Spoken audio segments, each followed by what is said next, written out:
Hey, welcome to Mad Dog's After Show with the Mad Dog and Cole. I'm going for ice cream. Farrell. Obviously, beans do not belong in chili.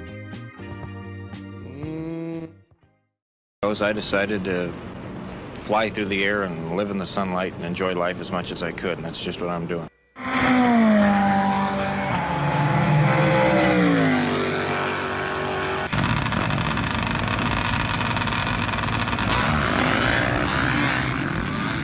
Okay, it's happening. Everybody stay calm. What's the procedure, everyone? What's the procedure? Stay calm. Wait.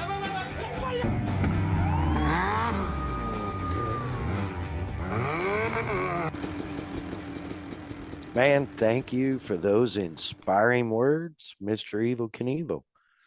Unbelievable way to live, flying through the air, living in the sunlight, enjoying life. Man, I got some time to live in the sunlight and enjoy life last weekend, and we'll go into that in just a minute. But first, Cole, The reason we can even live in the sunlight and fly through the air is because of our brave men and women of our armed forces, both active and retired, their families, the families that gave all, the KIAs, the MIAs.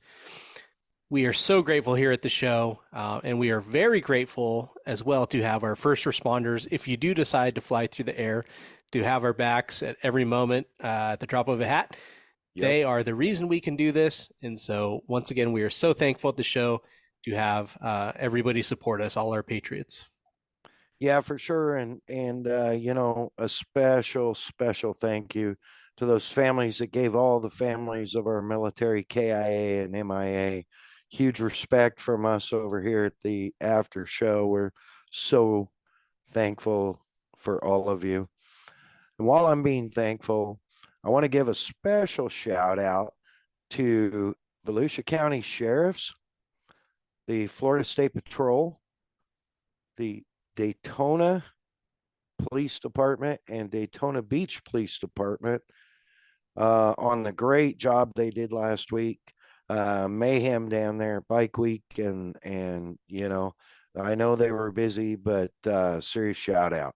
I would not want to be in their position. Absolutely. Negative. While we're giving shout outs, we want to be sure and give a huge shout out to our guy Tommy over at Bomber Eyewear and his gang, Bomber Floating Eyewear, Bomber Safety Eyewear, Bomber Eyewear.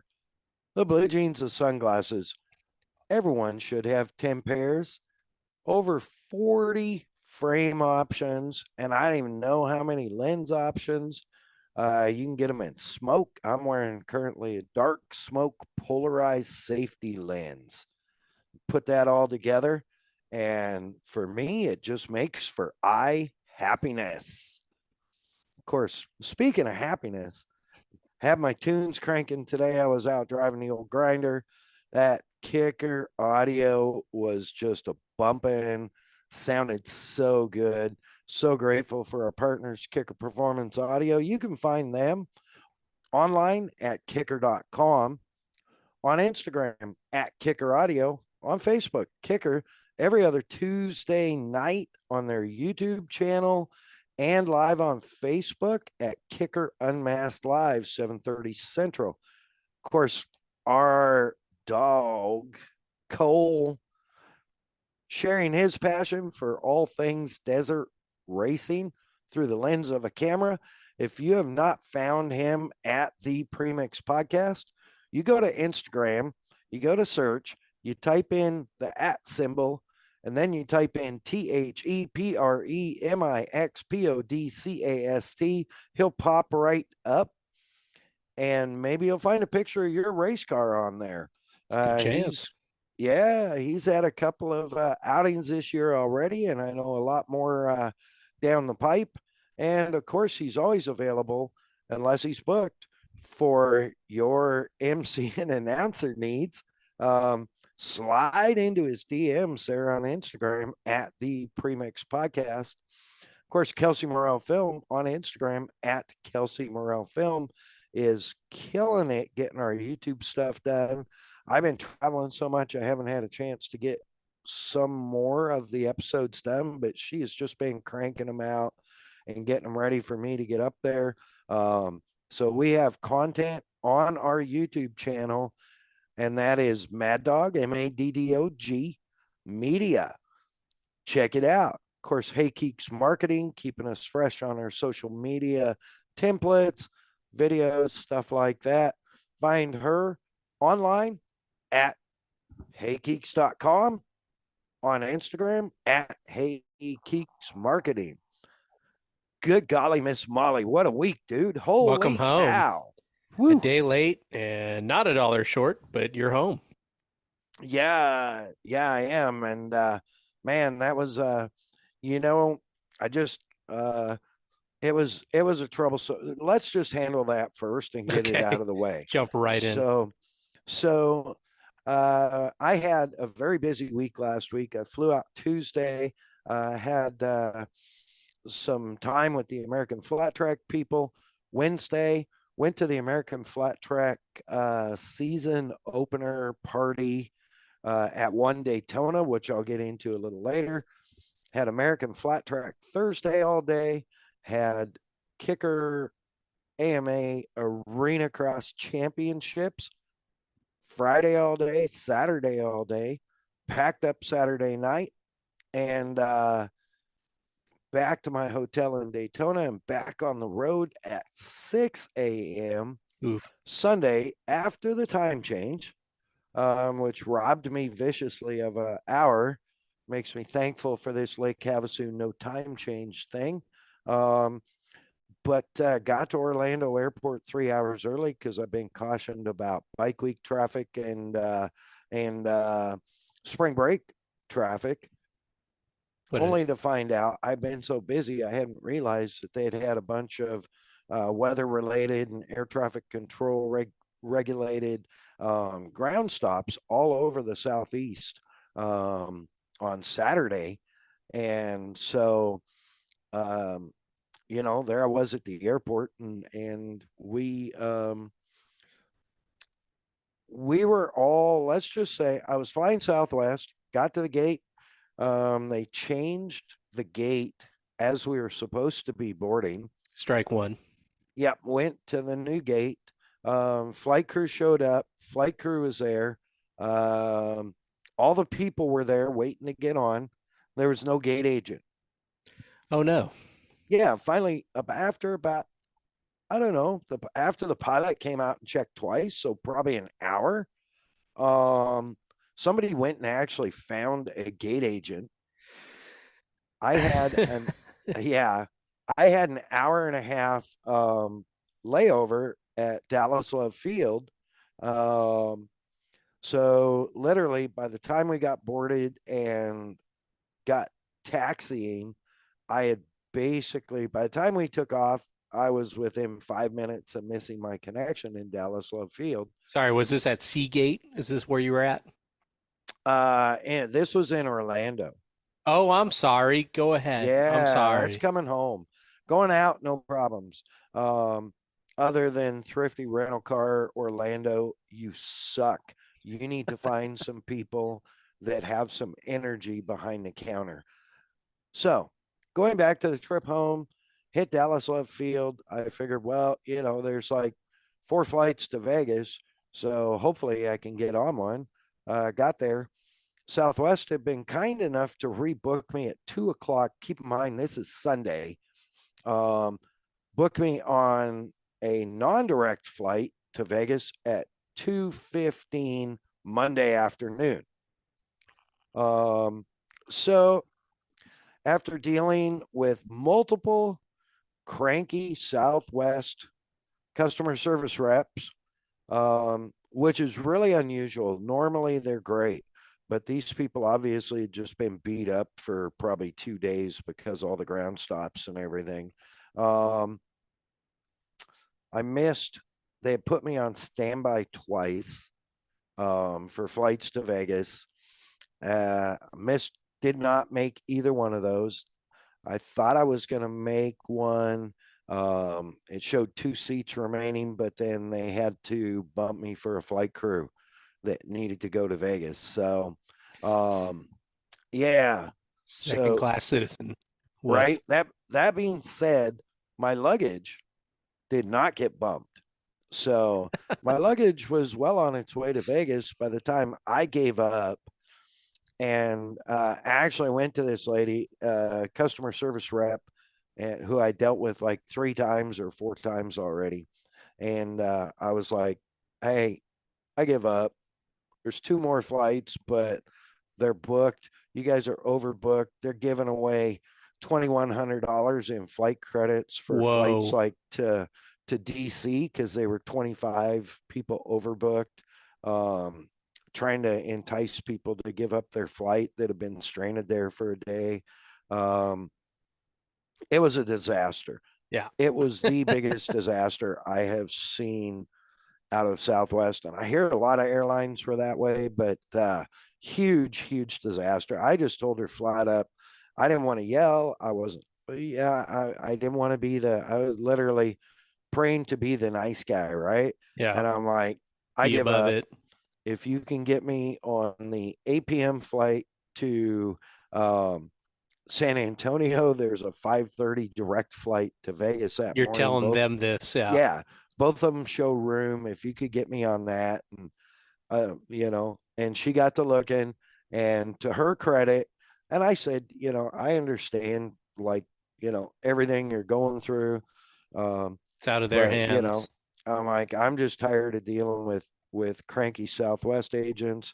The first lady I dealt with was horrible. I said, "You've been cranky. I've been cranky. I'm just over it." And so, anyways, apparently that did something because she was like, "Well, why don't you just get on the first flight out of here tomorrow morning? Then you don't have to do all that extra traveling." And I'm like, it shows unavailable. And so she actually called. Apparently, they had a seat, one seat on corporate hold or something, and she called and got it released to me, and Wow. then provided me with upgraded boarding. So I Sweet. was Good. in boarding position 7, which was, and because I was done. I'm like, Yeah. I'm And like, you they're guys, done. So yeah. if I'm you're like, willing to meet them halfway, they're probably going to bring out the stops for you. Or at least yeah. you would hope. Yeah. Well, and I'm like, my bag is gone. I have nothing. I have the clothes I'm wearing and what's in my backpack, Horrible. So, yeah. So, anyways, found a hotel close, mile and a half away. Um, Called it a night. Um, I Which, went, which they didn't hook you up on, right? To be no, fair. they did not, because their catch is all this started by weather related. So, but this just to give you the total image of how my Sunday went, how my travel Sunday went. I got to the hotel. They have a restaurant. It was a nice Embassy Suites, reasonably priced. And so I went in the room and kind of washed my face up, and kind of tried to change my attitude. Had a cup of coffee. Uh, Went down to order a sandwich to go so I could just sit in my room and vegetate and watch Wicked Tuna or whatever was on. And it was cold when I got in the room, like cold, like, to some people this might not be cold, Rob McDonald, Mhm. but it was like 66, 67 degrees. So I figured, oh well, I'm just, it was cool outside, so I figured, well, I'm just going to bump it up to comfortable 72. So I put the fan on high, and all that, and I go get my food and go back in the room and sit there and eat. I'm like, man, it feels cold in here. Must just be me. Maybe I'm just tired because I had like 2.5 hours sleep the night before. And So who knows what's real at this point? right, right. I went back down, came back up.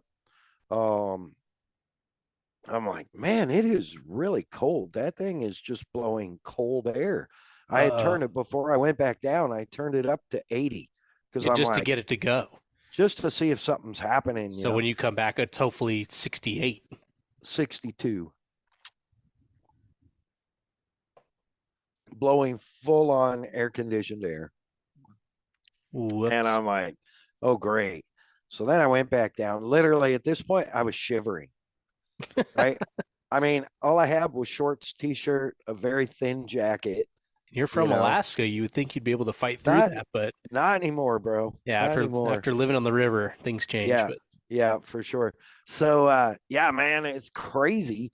So I went and told the lady, I said, hey, I organized, they had a shuttle, so organized that. And I'm like, just so you know, the AC and heat in the room I'm in is broken. All it blows is max cold air. Whether you turn it on auto, no matter what temperature, turn the fan on low, whatever, all it blows is fan high max cool. woof. And she's like, oh my goodness, I'm so sorry. Let me switch you rooms. And you're And I already was like, settled in at this point? I was like, you don't have to do that. I mean, it's I'm just like, letting you know. I'm just letting you know for tomorrow. The next and person. She's like, no, we're gonna switch you rooms right now. So she did. She was super nice. Oh, I'm cool. very, very grateful. And that room, I was able to get up to a balmy 71, comfortable sleeping temperature, and everything worked. So back to the airport, get up at 5:30 in the morning. For 5 o'clock, actually, catch shuttle at 5:30. So I got up at 4:30, caught the shuttle at 5:30.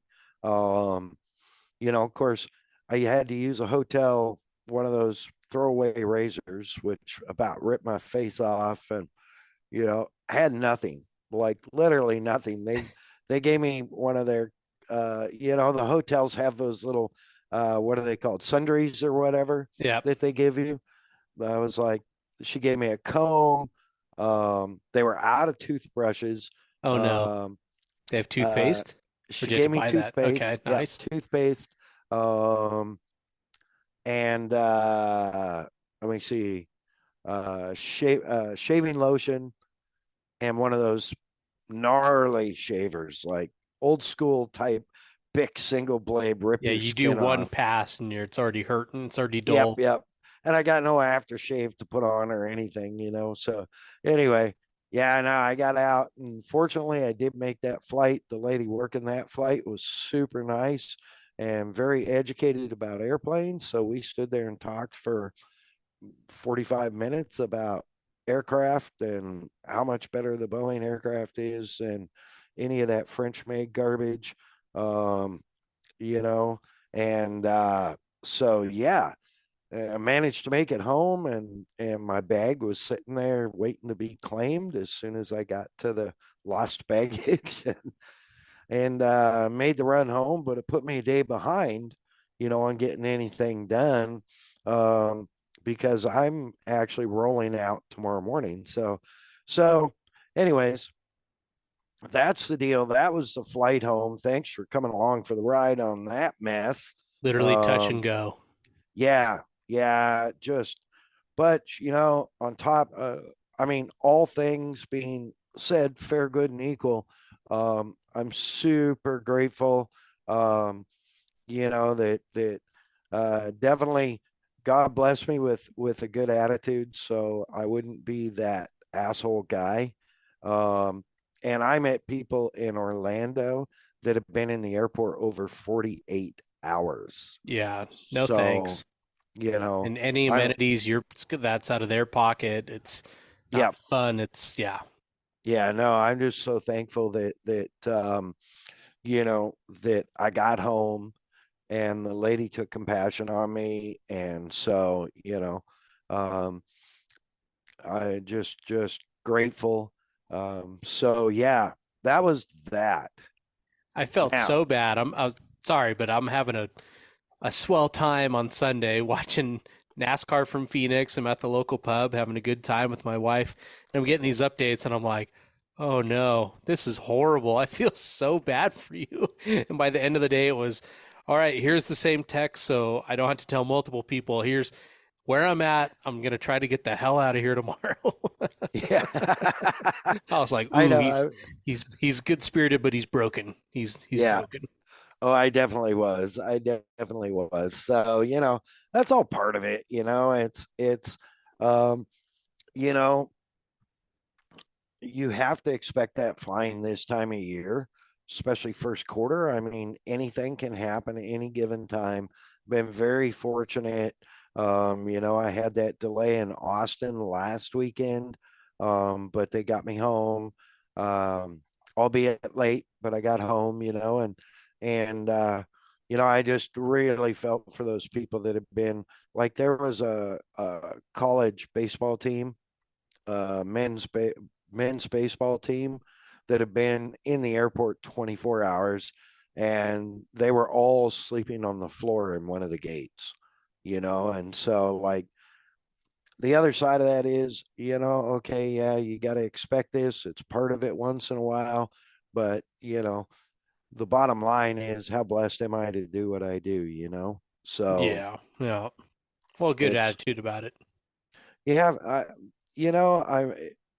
you want to be angry and you want to throw stuff and you want to yell at people, but it does no good, right? I mean, and sometimes being nice does no good too, True. but at least you don't have to look back and go, man, I was a butthead to that person. And so hopefully, a lot of our loyal listeners have consciences and understand that. But man, what a week though, dude. Like, crazy. I got to touch so much history and do so many things. Um, it was just nuts. And you met some real legends too. Yeah, yeah, man. It was incredible, dude. So I got there, and you know, as a representative for kicker with American Flat Track, I had to go get my credentials Wednesday. But before that, even, um, we talked at Sand Sports Super Show about the awesome crew from Motor Trike / Hoppy, and I was texting JD, and because I had met somebody on the flight out, older gentleman, like 82, I think he said, that had a trike, Okay. and apparently he had one that the dealer did the conversion on, and he was having some issues with it, and apparently the drive shaft was too short or something, creating vibration at highway speeds. And he went in to have all this work done, which was under warranty, and he saw this trike sitting there, gold wing trike. And he said, man, it was all sloopy, and the back end looked like, kind of like a newer Camaro with like Hmm. Camaro style taillights. Yeah. And he said, I'm going to take it for a drive. And he had his wife with him. He said, we took it out in 5 minutes. She was tapping me on the shoulder going, we're taking this home. So it was, so I happened to say, I was like, oh, really? He goes, it is one of the best motorcycles I have ever owned. I've been riding bikes for 65 years.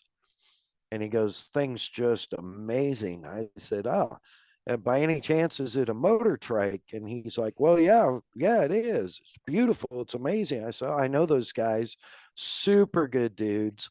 So, anyways, I was texting this to JD, and I'm like, hey, by the way, are you guys at Bike Week? Yep.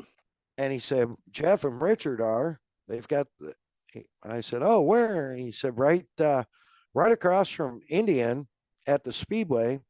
Um, and so I was like, oh, I'm looking, literally sitting in a chair outside on the, in the, relaxation area at the hotel. Um, Looking across the street at Daytona International Speedway, and I can see the Indian booth. Yep. And I'm like, oh, are you close to Slingshot? And he goes, yeah, we're almost right across from it.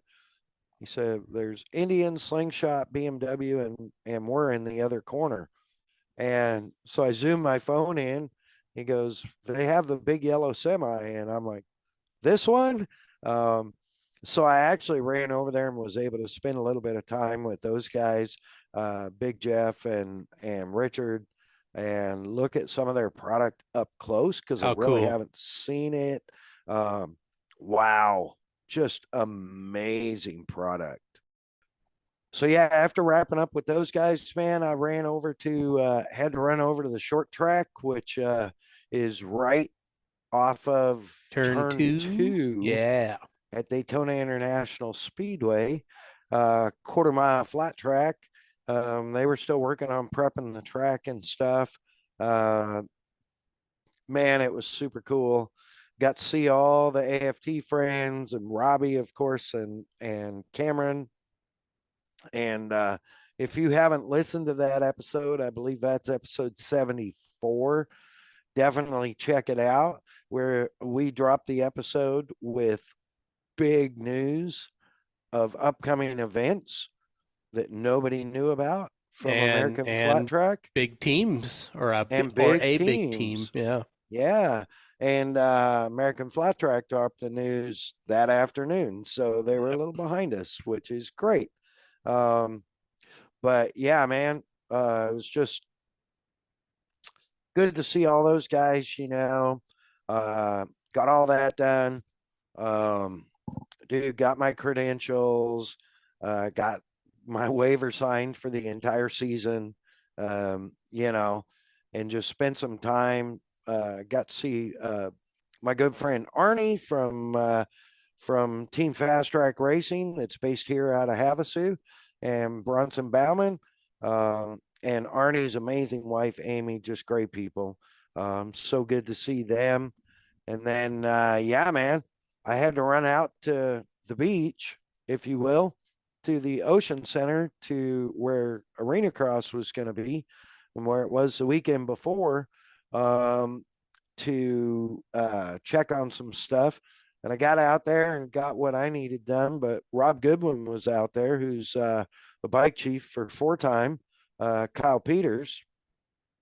And man, I was like, what are you doing? He was actually he was doing an engine swap. Um, and Never great. everybody knows now, but he was like, yeah, Kyle's running the 450 this weekend. And I'm like, whoa, Yeah.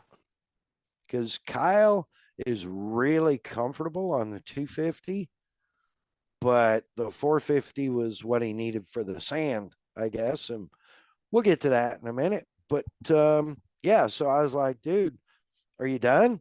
Like, let's go have lunch. And he said, yeah, I'm just wrapping up. So I helped him with a couple things, and we went and had great lunch, and right there at Daytona Beach. And then I had to hustle back and clean up, change clothes, and go to the unbelievable and ever historic One Daytona, the big glass building on Daytona Avenue between Daytona and Bill France Drive. Um, because American Flat Track had their season kickoff party.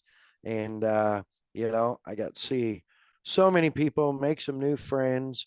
Um, and, it was on the eighth floor terrace.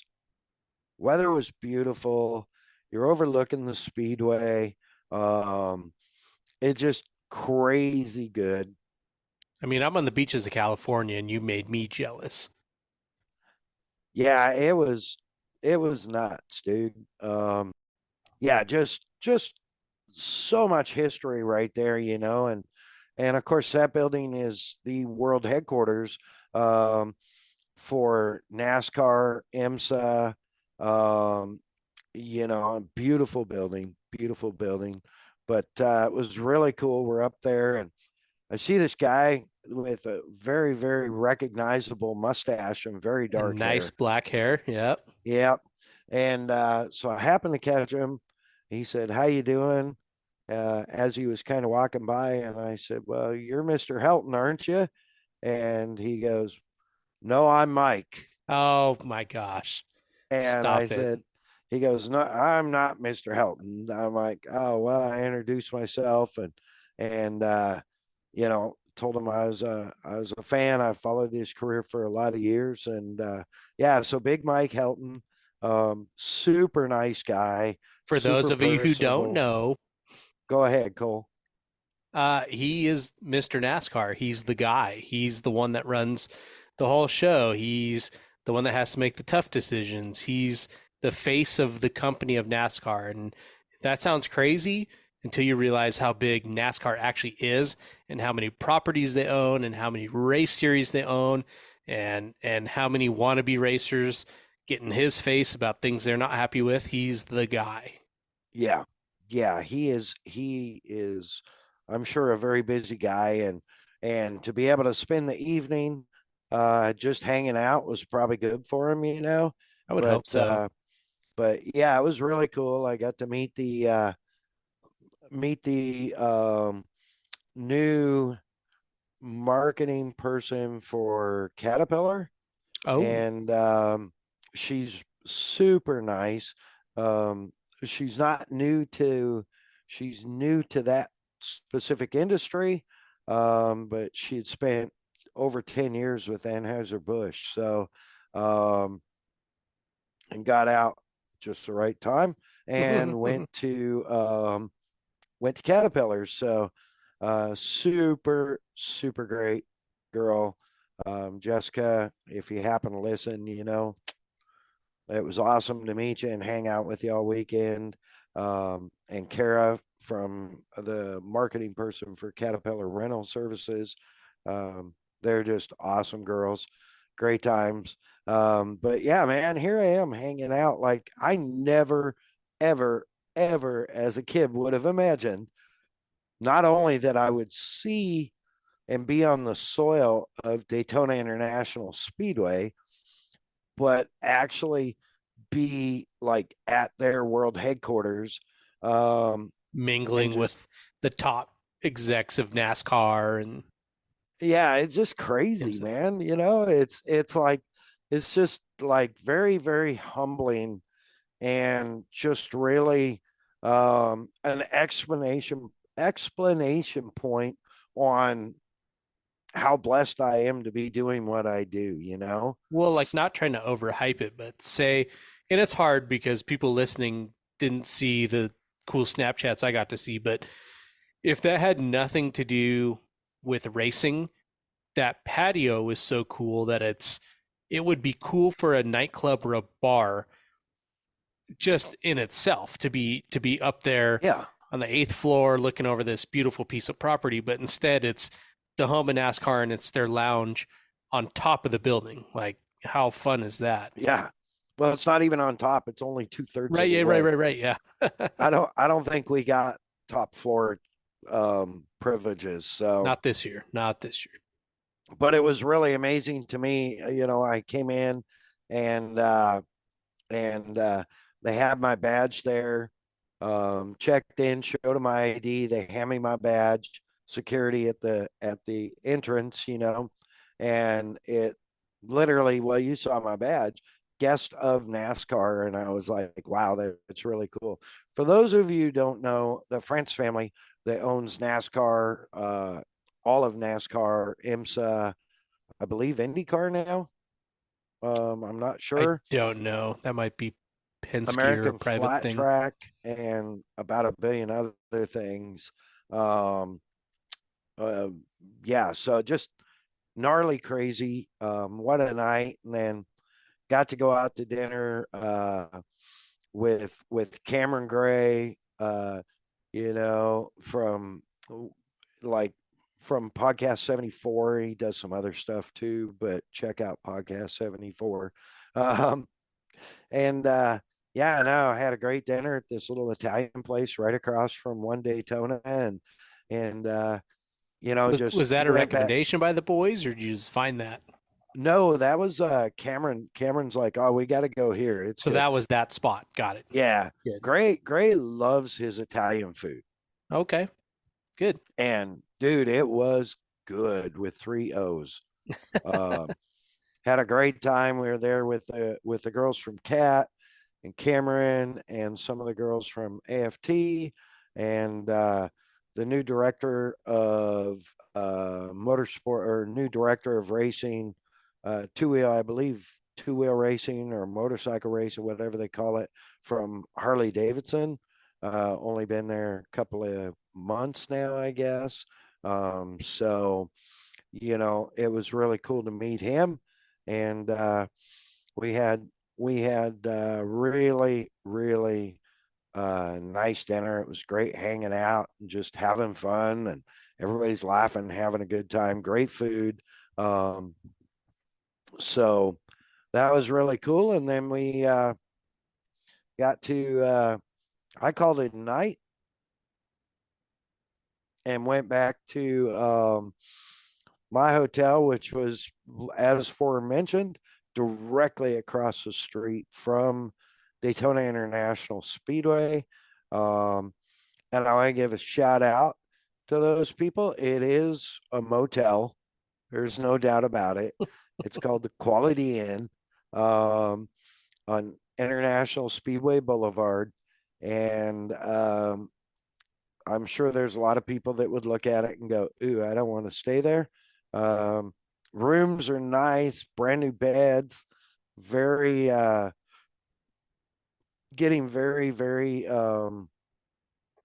updating everything in the rooms. They are locally owned and really nice people. Staff was great. So super, super good experience there. I would stay there again. Good. Even though all the doors open to the outside, I would stay there again. Yeah, I'm sure it sells out a year before for the 500 and 24-hour and stuff. Oh yeah, I'm sure. And so, and it's really cool. I mean, it's kind of loud because you're right there on Speedway Boulevard, but the other side of it is you get to see literally every night. You go out and sit in their rocking chairs out in their area, and you get to see a bike show nonstop. Which is a good thing or a bad thing, depending on what you're into. Yeah. Yeah. It's just rad, So, but yeah, man, what a blessed event. And rolled out the next morning, went and saw the guys at Motor Trike and went over to the Speedway for racing. And man, when they got to practicing, it was nuts. I mean, they were pretty fast. They were running I can't remember what the lap times were, but it was basically about, I think, about a 50, maybe a little over 50-mile-an-hour average. But keep in mind, it's a quarter mile. It's a short track, and it's like even, right? So it's not even egg shaped. There's not one corner that's faster than the other. It just like, and like as soon as the Super Twins got out to practice, fastest practice time, Sammy Halbert slamming Sammy out of, I believe, Washington State, might be out of Oregon. But, guys, somewhat of a legend, right? And he's riding, basically came out of retirement just to ride it. And he's riding XR 750 Harley Davidson, that the last time that bike had been raced was 13 years ago. That's wild. Crazy, isn't it? But he's a company man. He'll make it happen. Yeah. So he went out and laid down fast lap in practice. First practice, ran like one warm-up lap, laid down a fast lap, broke. Pulled off a track, went out in second practice, ran one warm-up, one good solid lap, ran fastest time, beat his previous fastest time, and broke.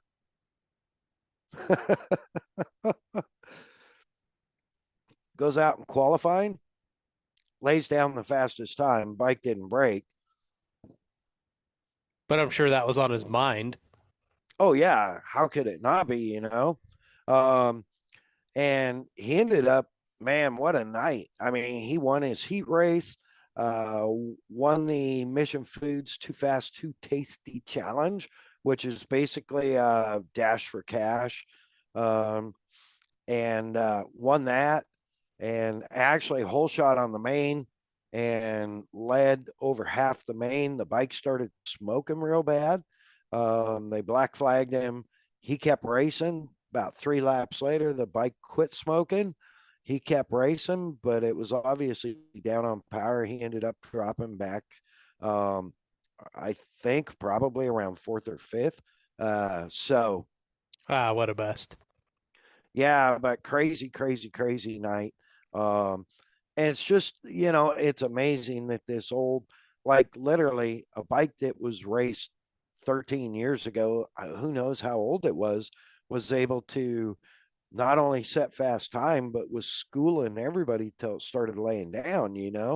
And See, here you have a, that's what I like about flat track though. Sorry to cut you off, but that's what no, I like you're, about flat track is that you can take a bike like that and it is still competitive. And that's not to say that Indian and Harley and these guys haven't put literally millions of dollars and so many hours to make the best bike within the rules.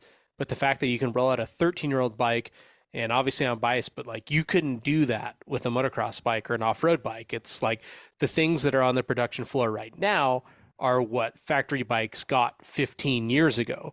So the fact yeah, that Sammy was able to take this thing, and obviously he's a damn good rider, like can't take that away from Sammy.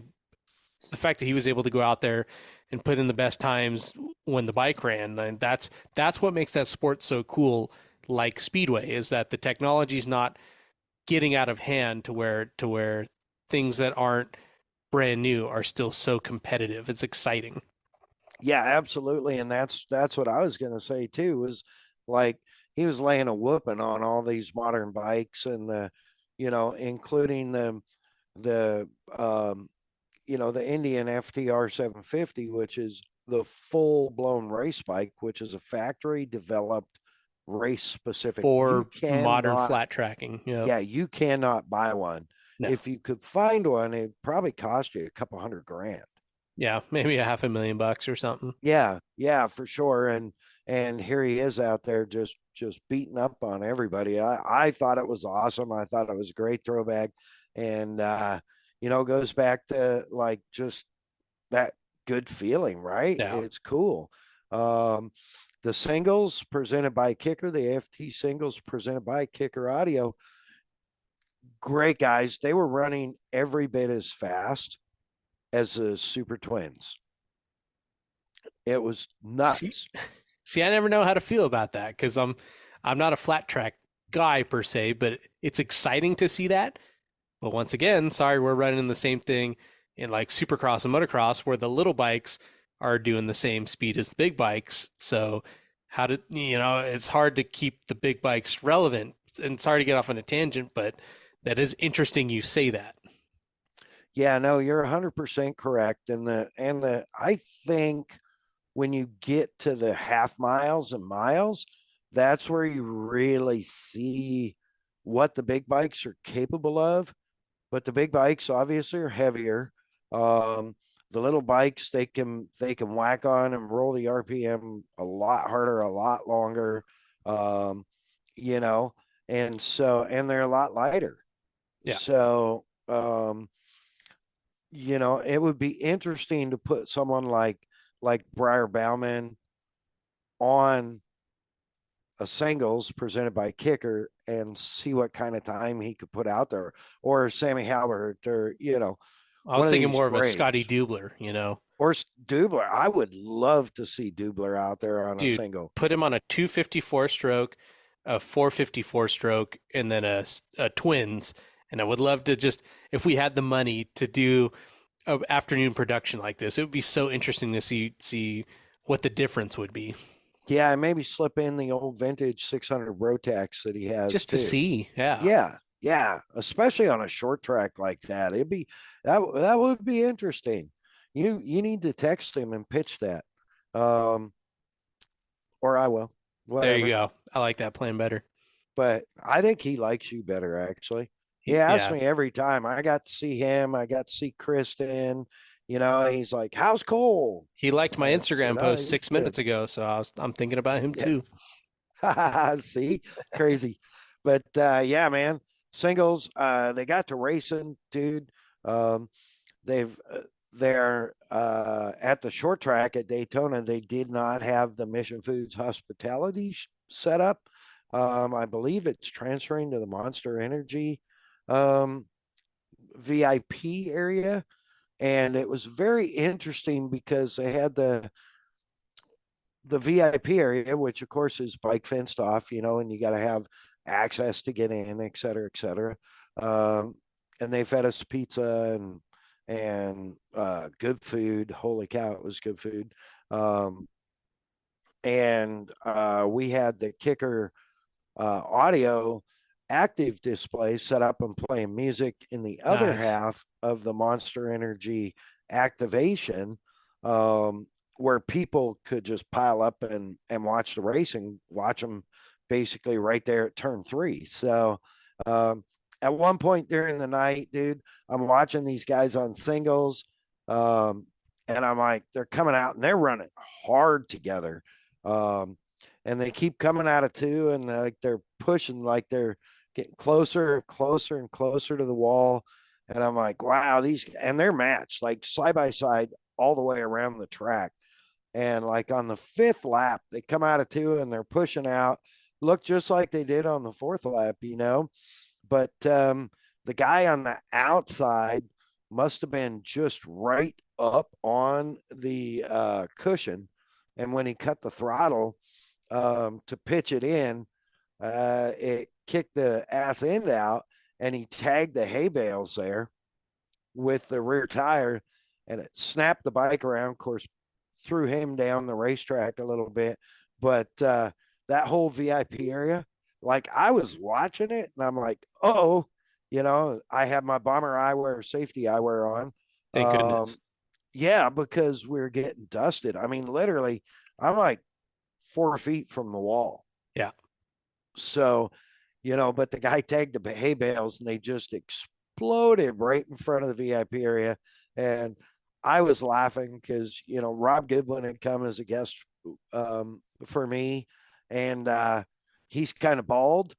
And he looked like he was growing hair. He had so much hay sitting on top of his head. So that was kind of funny. But people have had, you know, they had hay in their Steel City pizza, you know. So yeah, man. But it was crazy. What a great night. It was great racing all night. Just good to see everybody. I managed to get Sean and Andrea and a bunch of the Arena Cross crew out there to check out something different. And they had a great time just there in the VIP, and just hanging out. And serious shout out to, you know, Cameron and his crew for making that happen for me. Like I said, got to see Kristen. She's such a workaholic. We didn't get to spend much time together. Got to see my buddy Ralph for a little bit and spent a little bit of time with Scotty Dubler. And I was standing there before racing started that evening, and was actually messing with the audio a little bit and you know, just checking my phone. And I just happened to look up just in time as this guy is almost jumping the bike fence to grab me. And it's our good buddy Clay Milliken. No way. Yeah. Oh my gosh. Yeah. So we ended up hanging out for, I don't know, we were there. He caught me in qualifying, just before qualifying or practice or something. So we hung out, and just watched some of the racing and talking about, you know, his program and how good of a program, how good of a results he had last year, and, you know, just visiting. And he promised he would come on Okay. Yeah, I the know he's got show. like So 6 million races next year, but yeah. if he can find some time, that would be cool. And he did say to tell you hi. Oh, thank you. And for our listeners who don't know the name Clay Millican, NHRA top fuel drag racer, made one of the fastest passes in history. And even more importantly, he's an awesome guy. Yeah, 336 something, right? In 1,000 feet. So Pretty quick. That's pretty fast. Guy's amazing. Guy's just amazing. So it was cool. It was cool to visit with him, and got to spend a couple of minutes with Briar Bauman and Shayna Texter Bauman, who are kicker people. And so, it's just, they're all part of Rick Ware Racing. It was super great. Just a great event, and as the night went on, they got the final checkered flags, and everybody got their big checks. And I went back to the hotel. I think I got back there kind of late, and had to be over at the arena on the beach at 9 o'clock in the morning. So, boom, over to Arena Cross, got like, I don't know, 4 hours sleep or something, good solid 4 hours, and off to Arena Cross, and spent some time talking to riders, and they had, of course, I think we recapped the Friday show the previous week. Yep. And how much of a shakeup the sand was and everything. And then Supercross Saturday, while I was flying home, we lost a couple of the Arena Cross guys to injuries. Devin Harriman got smoked. Somebody landed on him, and our thoughts and prayers for Devin. He got hammered. That was good. A nasty video. Yeah, he broke I think it's T5 and scapula, collarbone, a leg, I think an arm. Yeah, it was just horrible. And it's man, look him up, see if you can find the GoFundMe or anything like that. Send him good vibes, good messages. Yeah, for sure. And then we lost another front marker in the field, and was it Cody Groves that got hurt at Supercross? I can't remember now. I should have wrote notes. I'm sorry. Anyways, so but going into the night show, it was funny because they got out there on practice, first practice. I don't think that I sent you the text of the screen after first practice, and I don't think KP was on top, was he? Kyle No, he Peters? was like 6th or 7th. Yeah. And I said something about that, and you were like, well, he probably has something in the tank ready to go. But I'm like, I don't know. It's such a crazy mix-up round. Let's see what happens. Yeah. Well, and they only ran one practice session, which usually they run open practice and then group practice, like an ABC practice. They ran one practice session and then went straight to 2 qualifying sessions where they ran the CBA and then ABC. And, who came out on top of the board at the end of the practice sessions? Who else but Kyle Peters, of course. And they were running fast, they were running like crazy good times. And I'm going to look it up real quick. Yeah, so by the end of qualifying, 2 sessions, Kyle Peters right up front on that big 450. Dropped the hammer. Yeah, 23.635. And Ryan Brees, best he could muster was a 23.45. And Peters did his on lap 9 of qualifying. Brees did his on 13. Isaiah Clark pulled it out for third fastest on lap 14 at 24.4. And of all people, Crockett Myers pulled out 5th with a 24.44 on lap 19. So, Right towards like, the end. yeah, like literally last lap basically. So, it was crazy. Dude, just nuts. And of course after Friday we had a big point shakeup after the previous Friday where KP finished back, Brees finished back. They ended up being separated by 2 points between first and second. Isaiah Clark moved up to third Which over is his so teammate exciting. Bitterman. Yeah, right. Um, by 5 points. And obviously we love KB, but it's just Yeah. exciting. Well, it is. It's a real. It kind of puts. I mean, when you go back, like fifth place is Mason Kerr all the way back at You're talking fourth place, 255 points.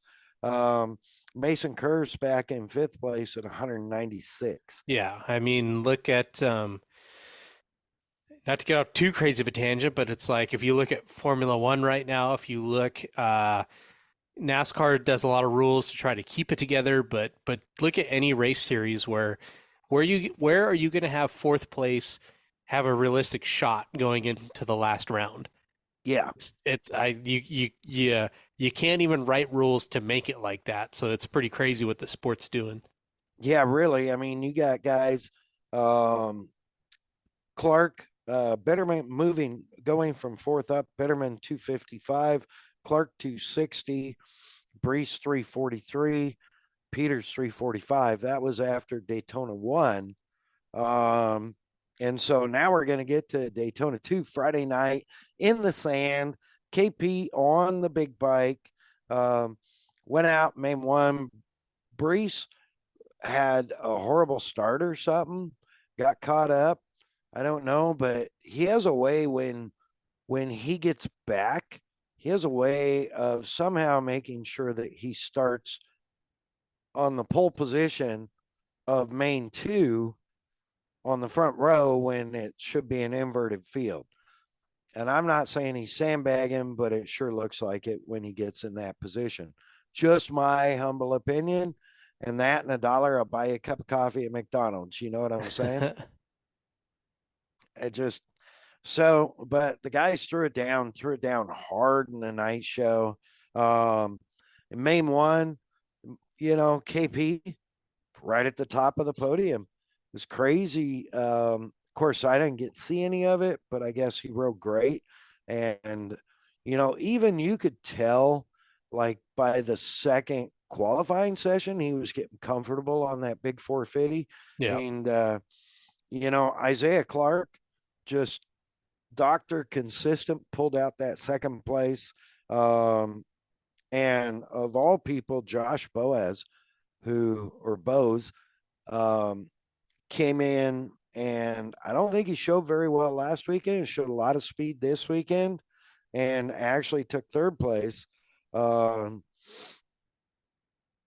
then, they got into main two, and Peters got kind of stuck back a bit, and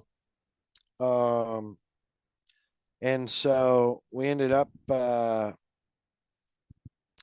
with Chase Marqueur, Oh, who was Marquier. Marquier pretty quick. Baker finished second, and Brees finished third. Wait, yeah. So that being said, it was crazy, crazy, crazy night, but the big shuffle was this, even though Brees managed to pull out, he did pull out one podium. He didn't look that strong, you know. Yeah, it wasn't a dominant performance. No, not at all. So and then went to 3, where KP ended up, the sand was just killing people. It was just crazy, It was sandy, so sandy. Yeah. So in heat 1, Bitterman takes home heat 1. Jerry Mitchell takes home heat 2.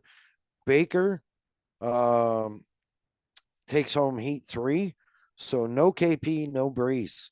Mason Kerr won semi 1, and Kyle Peters came out of the semi, right? And won the semi.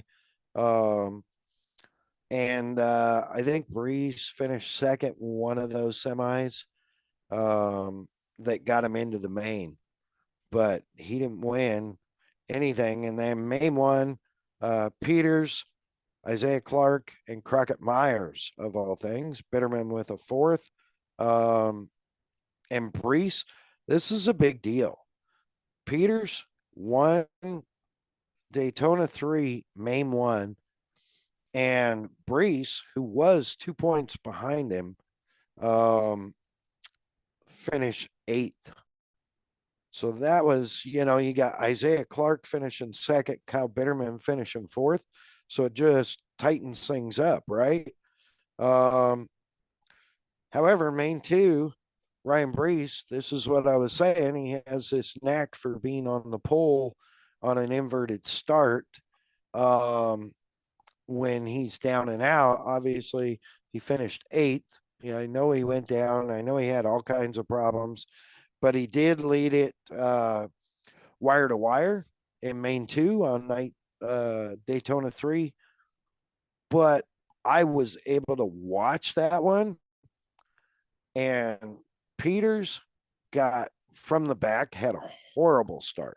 The back marker, the people, the slower people from the inverted start were just a mess. And how we got through eventually, I mean, you really had to be calculated to get through it because they were all over the place. There's guys, running down like cross-rutting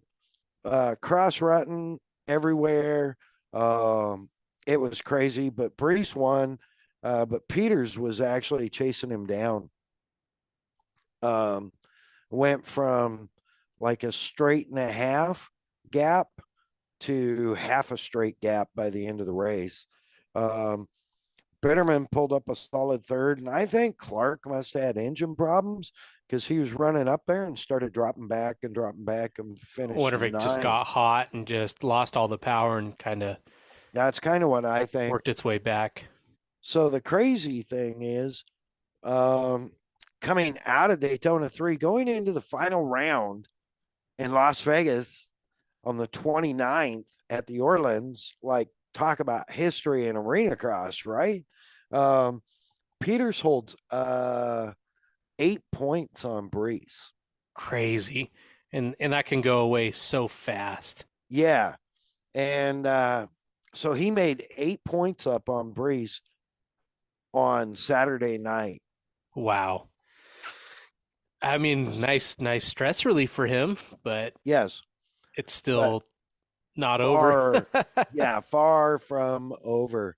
But Clark and Bitterman are now down to 1 point, dude. 283 to 282. And I like both those guys, Yeah.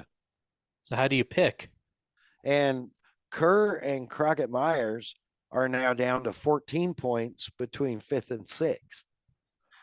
Man, good for arena cross to have this kind of excitement behind it. Yeah. Of course, Cody Groves rounds out the top 10. Devin Harriman was 8 in points currently. Lesher's 9th, and Cody Groves is 10th. Harriman and Groves are both out for the season. So, that'll make some huge changes, but in the top 10. But dude, exciting stuff and just crazy. And we covered the trip home. Man, so crazy. I know this is a long episode, so let's get it wrapped up with Cole. What do you got? What do I got is happy birthday to our first and most loyal listener, Mr. Crazy Steve Watson. We are so happy to celebrate with you, even though it's digital. You and Mrs. Dr. Watson have been with us since the beginning, so we're so grateful for that. Thank you, guys. Happy birthday to you. Happy birthday to you. Happy birthday, dear Crazy. Happy birthday to you. So we're just so happy to have you guys along with us. So much racing has happened this week between my life and the Minute 400, and it's up to you, Lauren, if we want to get into it or if save it for another day because we're already running a little late, but totally up to you. No, heck yeah, let's do it. Yeah, so man, just got back from a very cool Saturday where I did double duty. Went from my house, leaving at 3 a.m. to Barstow, got there around 6 a.m. Went to the Morse/X duel in the desert. Why they call it that is because they have 2 race courses simultaneously running at the same time. And depending on what class you're in, you run the North Loop or the South Loop at a different time of the day. So what's pretty cool about that for the racers is that if you struggle with one course, you have optimism that the other course is going to be a little bit faster or a little bit more technical, depending on what your car is set up for. So went to Barstow, had no joke 40 to 45 mile an hour winds, and I'm a very amateur photographer, and it was hilarious because I was very much struggling, even with my short, stocky stature, to stand up and take these photos. So I ended up getting on my knees a couple times trying to get these race cars flying by, from a safe distance, but get photos of these guys. The wind was great for the racers because if you were anywhere behind first place, you didn't have dust to worry about. Obviously, there's no dust. In desert racing, if you're in first, you want the dust. You want that disadvantage for your competitors. But it wouldn't be the case this weekend. So had a great time out in Barstow. Got there early in the morning, watched the first 2 heats, and then was getting severe weather warnings on my phone on the trip home. Well, I wasn't going home. I was going to the hallowed grounds of Glen Helen to go watch the AMA National Championship Grand Prix Series, where young Jake Young was going to go debut his new bike at the Grand Prix format. So I made it through the howling winds of Barstow, drove through the pouring rains of Cajon Pass, the snow warnings. At one point, the steering wheel blew out of my hands in my truck because I got hit with wind from the side so hard. But watch Jake brave it out with the rest of the 2:15 p.m. guys in the pouring rain at Glen Helen, to where there is just absolutely nowhere to rest. There's no refuge. There's no nothing. It's just it's a place where you go in a boy and you come out a man. So it was a really exciting Saturday to go from the crazy blue sky wind of Barstow to the pouring rain of Glen Helen. Jake killed it. I mean, I speak so highly of them all the time, but they had what they said is they had the most over the weekend competitor sign up of any National Grand Prix Championship AMA race ever. So in Jake's class alone, he had over 50 guys sign up. So wow, he was, after a literal crash on the second straightaway, rounding at the very first corner of Talladega, Jake was in a big pile up. Luckily, he just stalled the bike. He didn't go down, but they had live timing going on, and he was P11. And I was losing it that he was P11 the whole time. I'm trying to take photos, but still track him throughout the race.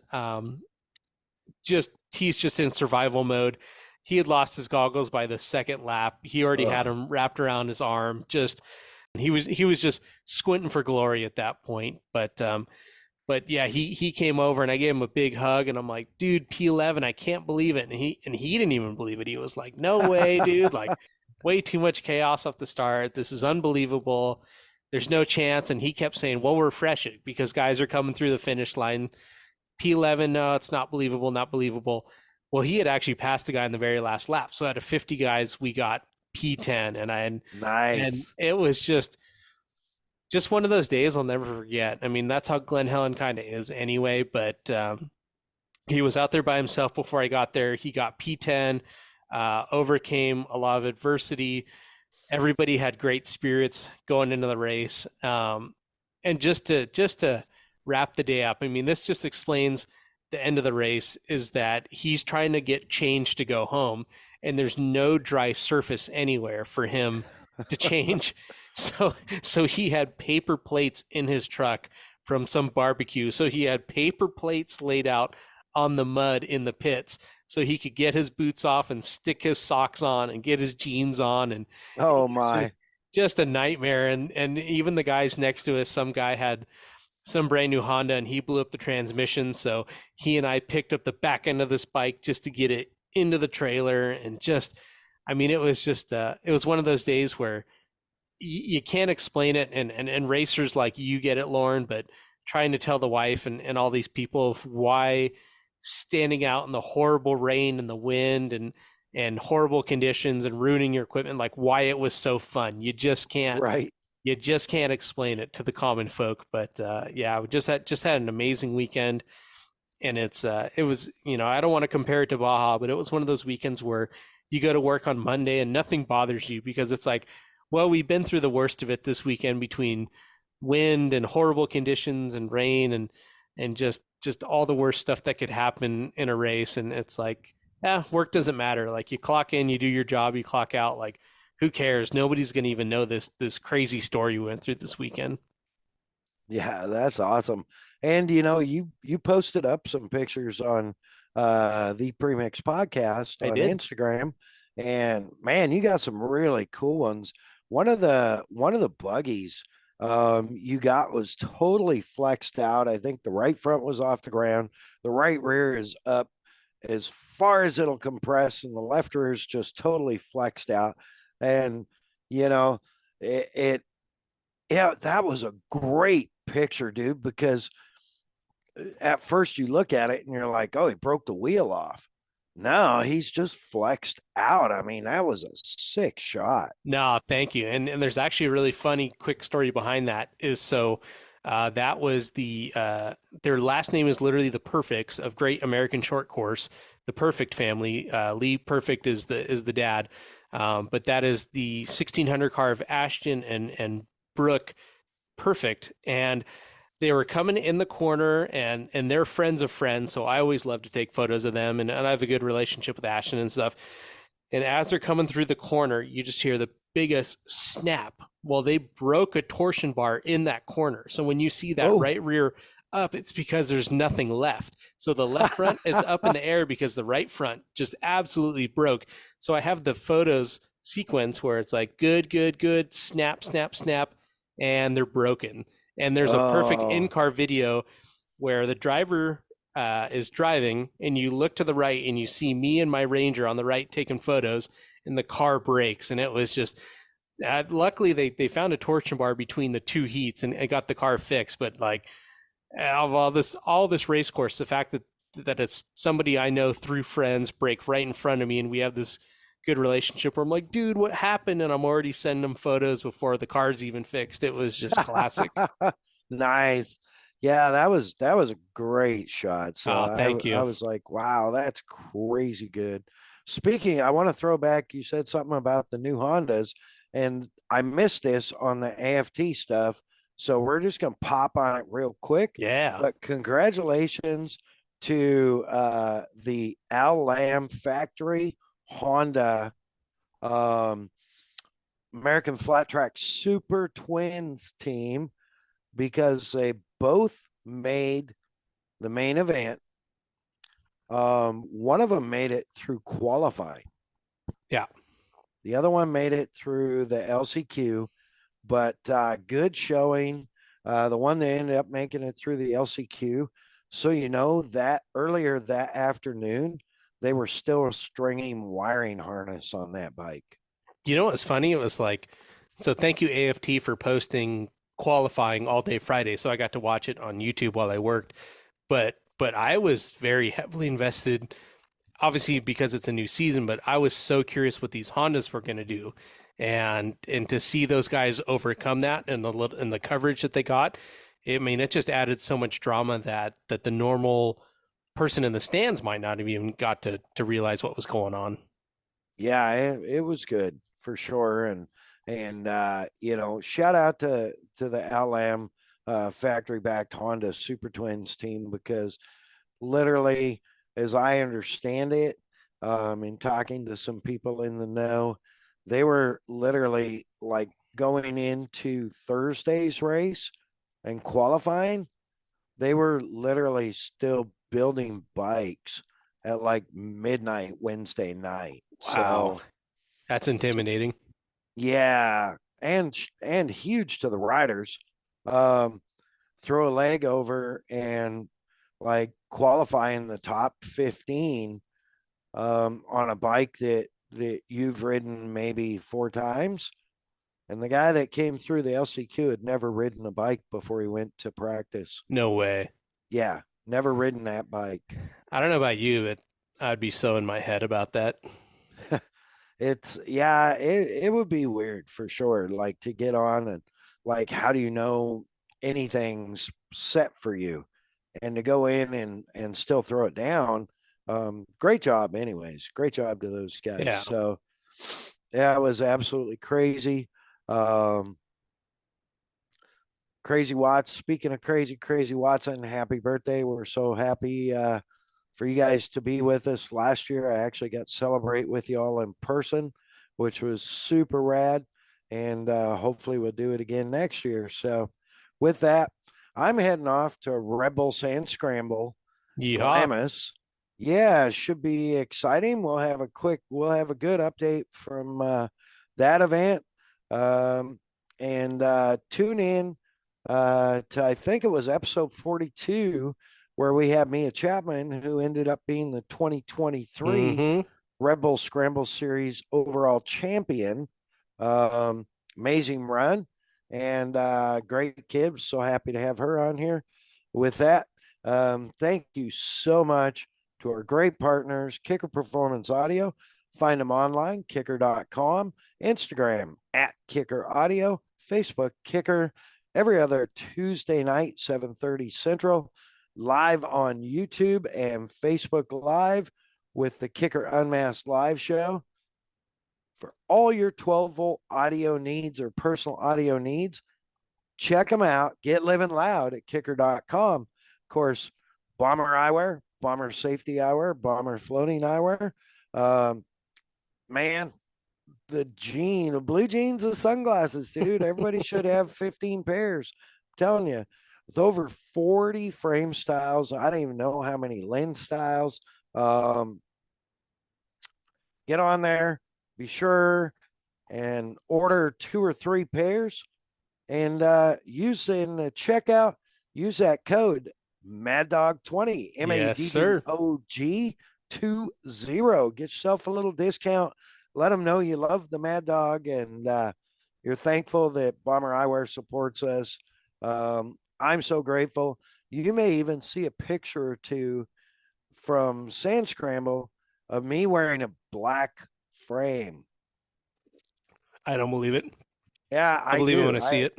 I have Tommy hooked me up, the bomber crew, getting ready for Sand Scramble, hooked me up with a pair of amber boogie bombs, anti-glare amber but they're in a black frame, and Dude, those are going to look sweet. I didn't have time to change them out. And then I have the clear anti-glare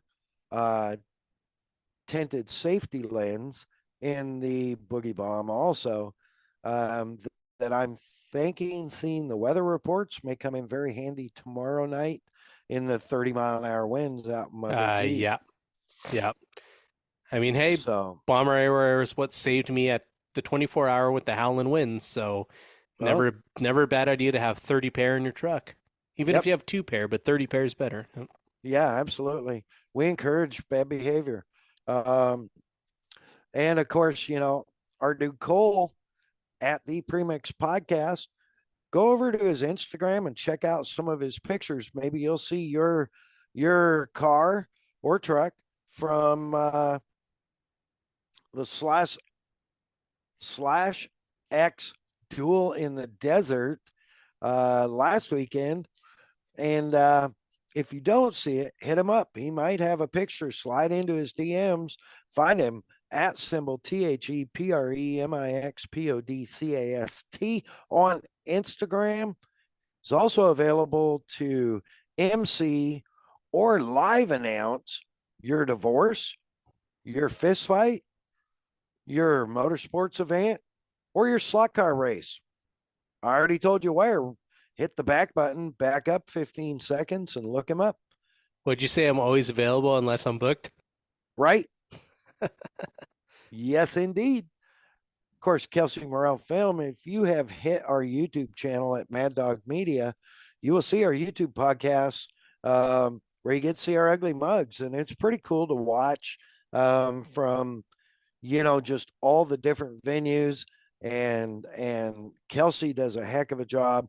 And when we first started the first few episodes, she had a lot of editing to do, Yeah. and a lot of light changing, and Still does, but even more back then. Yeah, for sure. So it might have been a rough start, but it was a fun start. And thank you all for getting us up there in the top 125 in the country on automotive podcast. Of course, Hey Geeks Marketing website, MAddOG'sGarage.com, and doing our social media templates and video templates. You need websites done, you need social media done, you need some branding campaigns done or influencer campaigns, yell at Hey Geeks or find her online, heygeeks.com, on Instagram at Hey Geeks Marketing. Dude, what else you got? Make sure to rate, review, subscribe on your favorite streaming platform. And yeah. Yeah, I love it. Anything else? Nope. No, thank you to all those who have been sharing us out. We are seeing great growth. And you can always tell growth because you can see that the older episodes are getting watched also. So thank you. Appreciate our super loyal supporters. Be sure and tell everybody about us, and tell them to subscribe, give us a big old thumbs up, and we look forward to seeing you next time. With that, heading into Sandy Crack, Mad Dog out.